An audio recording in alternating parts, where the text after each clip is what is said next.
Bismillahirrahmanirrahim. Alhamdulillah. Alhamdulillah Rabbil Alamin wa salatu wa salamu ala asyrafil anbiya'i wal mursalin wa ala alihi wa sahbihi ajma'in. Assalamualaikum warahmatullahi wabarakatuh. Alhamdulillah hari ini hari Jumaat.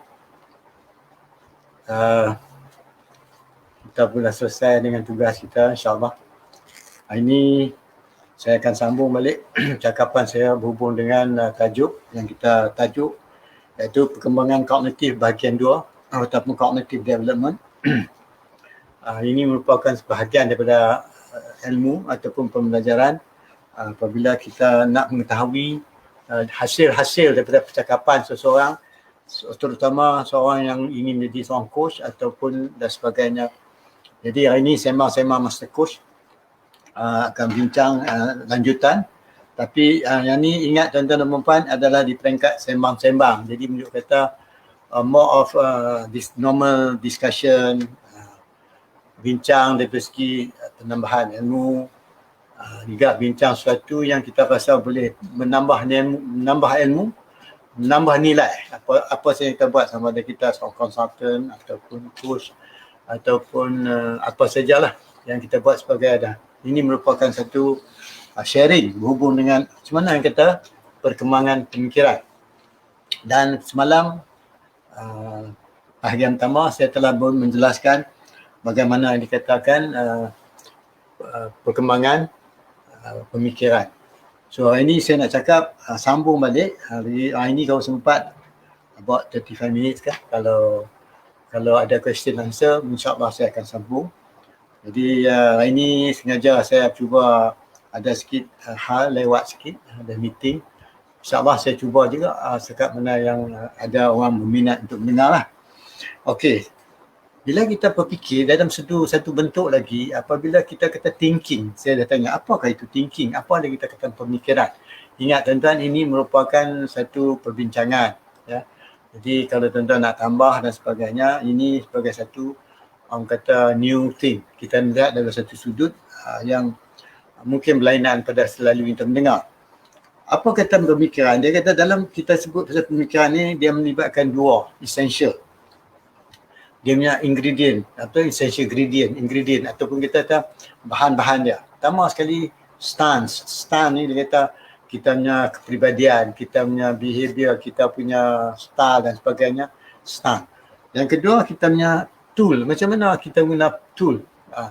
Jadi orangnya behavior kita dengan tool tu dia ada hubung kait. Misalnya memanglah secara kita cakap pun dia tertakluk kepada tool yang kita pakai. Kalau kadang-kadang kita suka tengok sesuatu, kita cerita daripada benda tu dulu. Selalunya bila cakap pembuka kata, macam mana dia memula sesuatu tu, dia terus kepada apa yang dia pernah lalui dan sebagainya.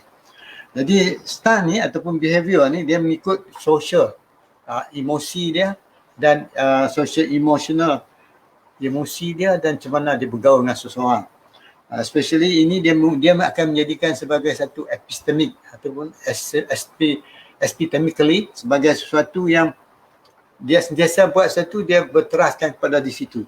Jadi dengan kata lain, kalau orang tu buat kerja in term of reflective judgment, dia menggunakan pemikiran. Ini buat kebiasaan selalu yang dia buat. Ini sembang-sembang saja ya. Lagi satu yang kata tool tu apa dia? Macam mana kita berfikir tool tu.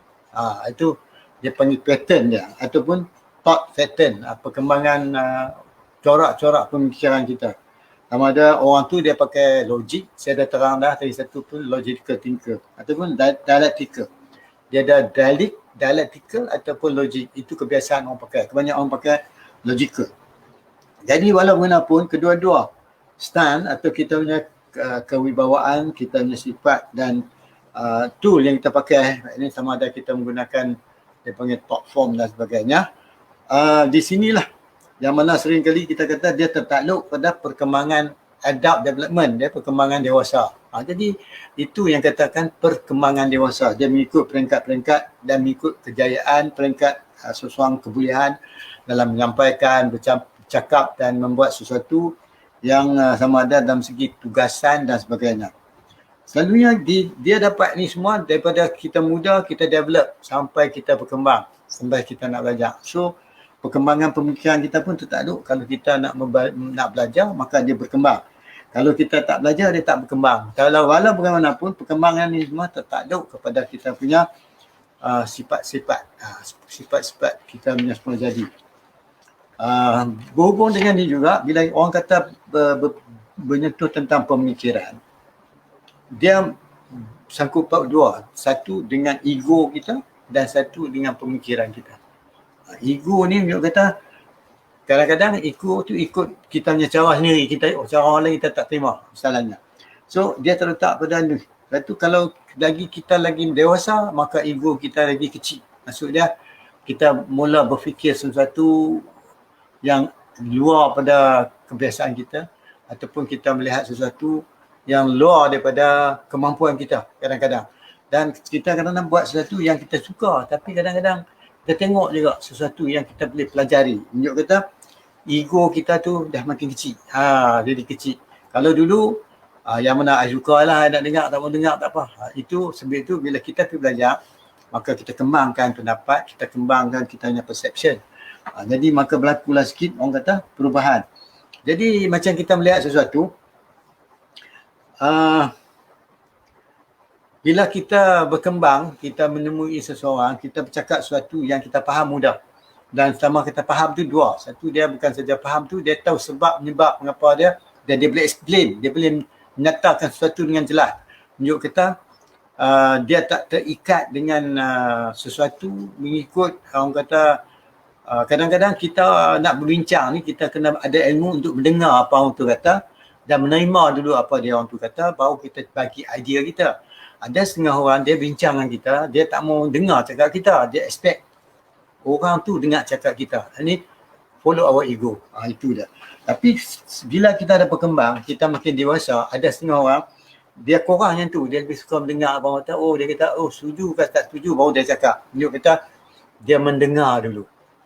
Bila dia kata dia mendengar dulu, menunjuk kata baru dia bagi apa kata reaksi balik kat orang tu sama ada dia setuju ke tak setuju. Jadi ini merupakan kadang-kadang cara tak langsung dia punya sistem pemikiran tu berkembang. Sebab itu bila kita mendengar seseorang cerita sesuatu kepada kita, dia bercerita mengikut keperluan dia. Misalnya bila kita kos seseorang tu, dia cerita sesuatu, apa yang dia suka nak cerita, itu kita tak boleh kata campur aduk, because kita nak mendengar apa dia cakap. Itu sekurang-kurangnya. Jadi apakah benda-benda yang mengaruhi pemikiran kita? Satu, dia kata emosi kita. Ini ada tentang social emotional. Emosi kita. Dan mengikut parah tingkat-tingkat mana emosi kita. So bila sentuh emosi ni, dia juga menyentuh tentang pemikiran. Jadi dua ada kat kita. Kadang-kadang kalau kita tak seronok, emosi kita tak seronok, kita punya fikiran kita tak nak fikir banyak. Kita keletihan dan sebagainya. Jadi bila kita cakap sesuatu, maka kita cakap sesuatu tertakluk kepada emosi kita. Macam mana kita waktu tu kita seronok ke, kita sedih ke dan sebagainya. Jadi itu cerita dia macam tu. Baru tu kalau kita jadi coach tu lain pula. Coach pula kena kontrol emosi dia juga. Nak mendengar orang tu cakap emosi orang di depan dia tu. Jadi inilah ilmu yang penegaran skrip penceritaan saya nak bagi ni, saya kena cerita dulu tuan-tuan dan puan. Baru kita boleh membezakan kita dengan orang tu. Jadi kalau kita nak mendengar apa yang diperkatakan seseorang depan kita. Kemudian bila kita mendengar apa dia kata sesuatu tu, kita pula menerima apa saja yang beri mengikut kemampuan kita pula boleh menerima.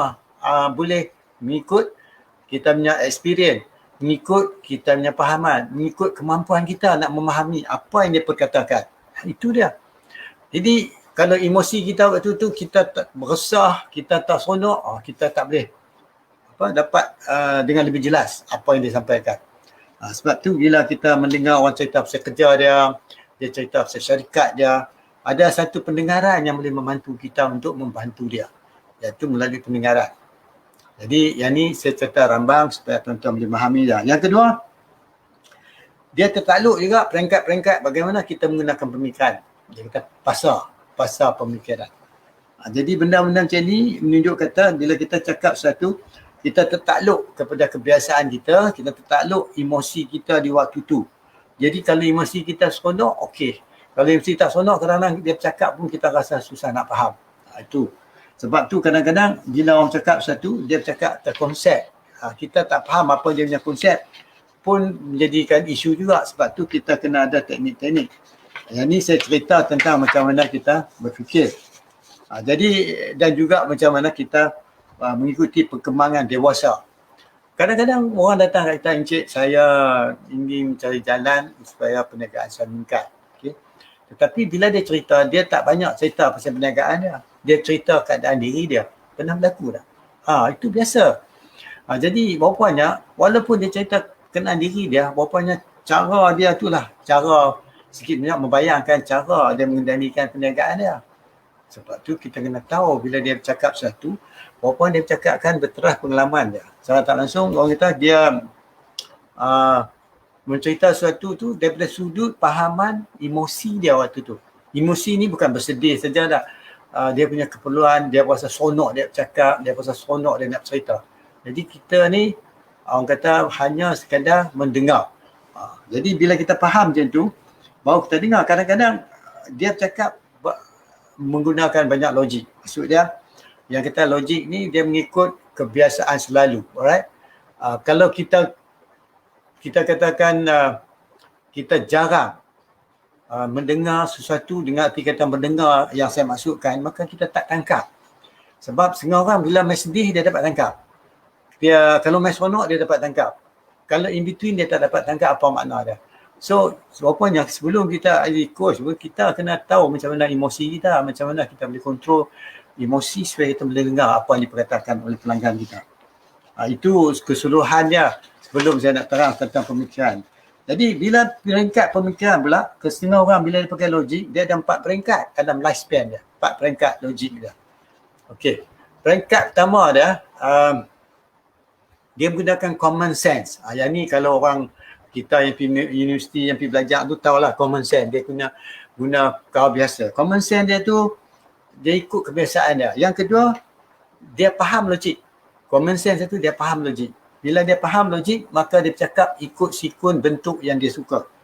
Yang ketiga, baru dia pergi kepada sebab menyebab. Dia panggil reasoning. Pasal apa dia buat macam ni dan sebagainya. Jadi dalam pencerita kenapa dia melaksanakan sesuatu, Newt kata dia telah berkemampuan boleh berfikir daripada faham dan daripada common sense, dia faham tentang logik. Macam mana dia menggunakan logik nak cari reason. Lebih meningkat lagi kefahaman dia. Begitu juga kalau kita buat coaching, kalau orang mai kata, dia kata, Encik ni saya berhasrat nak beli kedai. Saya dah berniaga, saya nak beli kedai. So, pemikiran logik tu dah ada dah. Dia tentu tahu kenapa dia kena beli kedai, kenapa dia kena tambah pekerja, dia dah faham dah. So, kita boleh mendengar lah. Yang ni saya cerita rambang ya, the very, very basic. Kemudian selepas daripada situ, baru kalau orang yang tu dia meningkatkan lagi ke peringkat wisdom. Tapi kita tak pergi situ peringkat wisdom. Berbalik kita pada common sense tadi, kalau selalu orang cakap yang nak melatihkan mereka lebih berjaya tentang reasoning. Macam mana mereka boleh gunakan reasoning dengan logik. Jadi sebab tu yang kita dapati kebanyakan orang yang buat bisnes. Orang yang buat bisnes. Sebab tu kita buat business coaching, they have some strong logical thinking. Because dia mampu kira profit and loss, dia dapat melihat sesuatu dan tambah pula bila kita berlatih kan, di sekolah, di universiti. Seringkali kita menggunakan pemikiran yang macam ni. Ini asas-asas saja. Jadi kita nak tahu juga sama ada kita selalu berfikir logikal ataupun dialektik. Dialektik ni dia lebih jauh pada dengan logical thinking ni. Selalunya kalau orang cakap sesuatu, katalah dia cakap sesuatu, dia mengikut keperluan, kefahaman, bagi dia yang tu betul, maka betul lah. So menunjuk kadang-kadang orang cerita, walau secara tak langsung, dia cerita about the truth. Cerita dia daripada sudut dia, kebenaran yang dia maksudkan. Jadi macam kita dengar sebagai coach, kita mendengar seseorang datang kepada kita, dia kata, Encik saya nak buat sekarang ni, dia cerita kita mendengar. Sampai ada betul ke tak betul, tak tahu, kita mendengar apa dia cerita. Sebab dia cerita tu daripada hati dia. Sebab kita kata, words are internally generated mirage. Perkataan tu hasil keluar daripada kita punya bayangan dalam. Kita keluarkan dalam perkataan, berteraskan apa yang ada pemikiran kita. Satu lagi ya, kadang-kadang cara orang mengetahui sesuatu tu. Cara dia mengetahui sesuatu, let's say sama ada dia cakap pasal perniagaan dan sebagainya. Tapi kalau kita dapat tahu mengapa cara dia bercakap yang sedemikian berhubung dengan sesuatu cerita bagaimana dia nak meningkatkan perniagaan dia, bagaimana reason dia nak beri perniagaan dia semua. Cara tak langsung dia melihat pada dua area. Kadang-kadang dia cerita yang cukup certain, yang betul-betul confirm. Kadang-kadang dia cerita sesuatu yang uncertain. Jadi gundak gulana dan sebagainya. Bila dia cerita macam tu, dia menceritakan the way he think sebenarnya. Dia menceritakan that's how, begitu cara dia melihat sesuatu. So, dia nak try balance up sesuatu yang dia bercakap. Begitu juga kalau dia ada usaha lagi, maka dia akan cerita macam mana jalan-jalan dia nak meyakinkan pada diri dia. Ini pemikirannya tuan-tuan. Ini saya terpaksa buat ringkas. Saya pun nak cakap kalau tak boleh ni mungkin 20 minit pun jadi. Saya benar ni quite heavy. Jadi dalam cara tak langsung dia akan cakap sesuatu ikut apa urutan pemikiran yang dia sedap dia nak cakap waktu tu. Sebab itu kita sebarang coach, kita mendengar orang tu cakap, kita mendengar seadanya apa yang diperkatakan kepada kita waktu tu. Jadi itu kalau dia mencerita sesuatu, kita cuba memahami apa yang dia maksudkan. Satu, dia yang maksudkan, bukan kita maksudkan. Jadi kita nak tahu apa yang dia maksudkan. Itu yang besar. Lepas tu, kita punya maksudkan, kita tunggu dulu. Because yang besar dia cerita dulu sebab dia yang nak cari usaha jalan untuk mencapaikan sesuatu, bukan kita. Jadi kita hanya bincang, nak buka minda dia supaya dia memahami apa yang dia nak sampaikan. Dan kadang-kadang dia boleh ubah apa yang cerita sekarang dan saat ini boleh ubah, dia boleh ubah. Tetapi kita nak memahami mengapa berlaku benda macam tu. Maksud dia, lebih tu kita kena belajar. Jadi selagi mana kita boleh fahami dia tuan-tuan, maka kita boleh mudah memikirkan sesuatu dengan lebih detail. Ini merupakan pemikiran ni sebab tu kalau kita nak kurus orang, kadang-kadang kita nak faham orang tu cerita dia. Dalam kognitif ni, kita nak faham bagaimana dia berfikir, bagaimana dia mengeluarkan perkataan, bagaimana dia melihat sesuatu dan bagaimana dia memilih sesuatu. Itu kita menggunakan pemikiran. The how, not the content. Begitulah juga dengan harian kalau kita bincang dengan usahawan, eksekutif dan sebagainya. So ini pasal benda ni quite heavy. Saya akan terang takat ni dulu untuk orang yang berminat.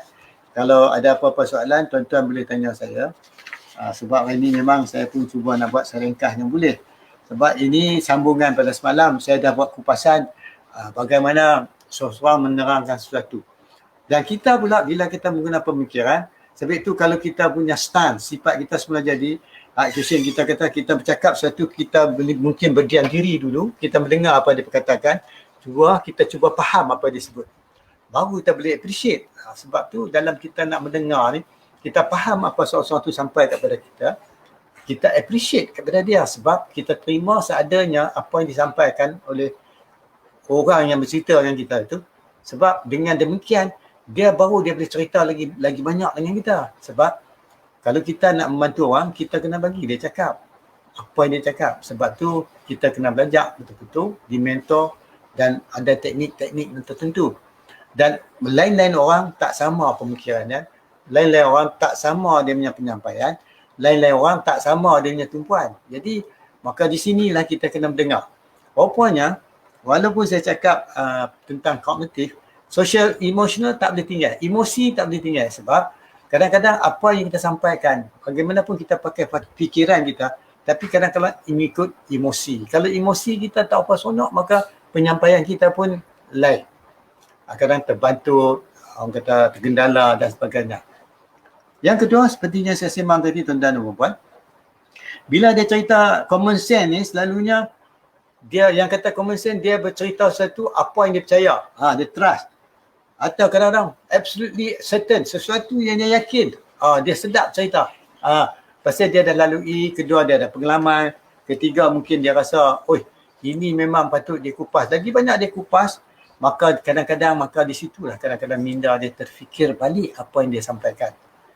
Begitu jugalah kalau kita kira orang pakai orang yang nak tahu perubahan ni, selalunya dia kena faham dulu. Kadang-kadang dia nak berubah ni, kalau dia rasa yang saya buat itu tak boleh jadi ni, mungkin saya nak ubah balik. Maka di situ yang dia guna balik pahaman dia tentang common sense yang dia cakap. Bagi contoh macam kita orang jumpa Om Nega. Dulu dia kata dia ingat dia berniaga setakat ni mampu, tiba-tiba niaga dia kembang.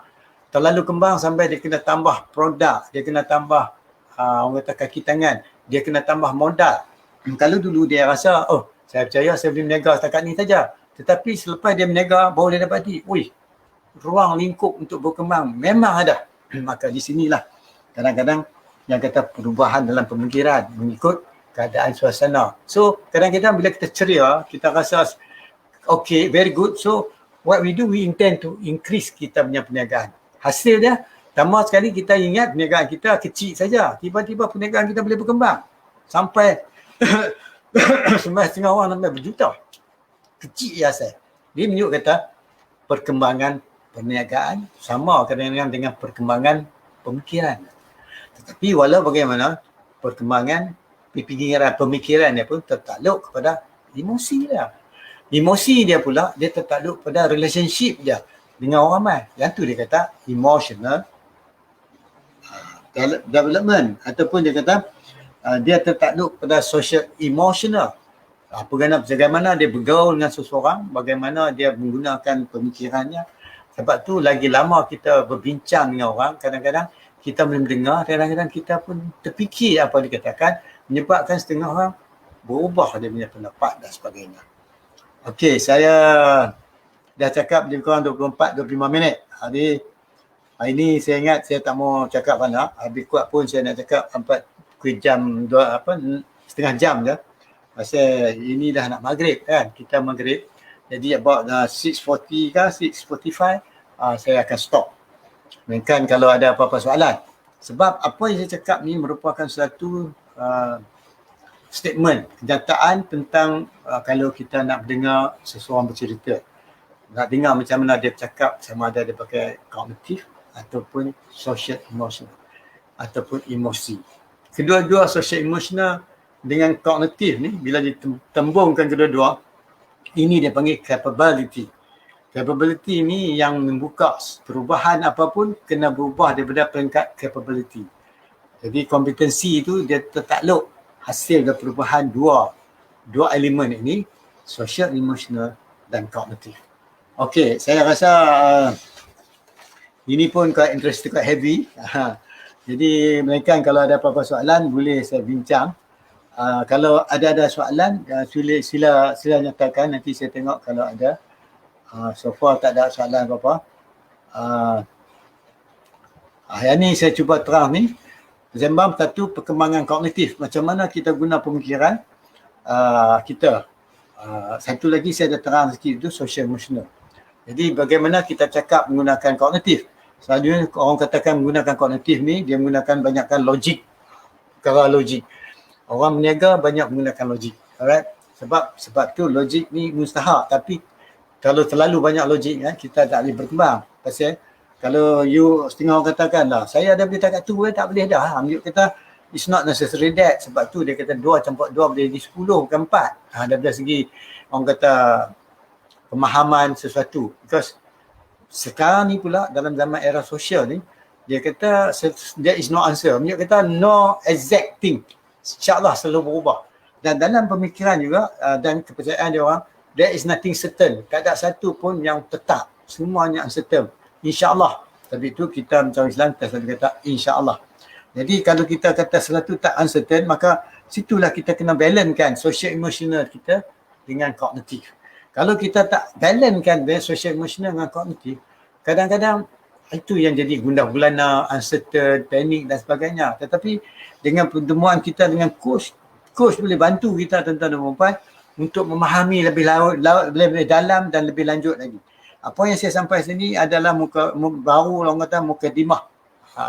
Di ujung sana lagi interesting, sebab tu kalau seorang tu kata, encik saya dah berniaga 15 tahun. Saya dah berjaya. Tapi sekarang ni perniagaan saya kurang maju dan sebagainya. Itu baru kita faham apa yang dia ceritakan. Yang mana kita katakan dia guna logik, menggunakan kognitif, yang mana dia kata perasaan.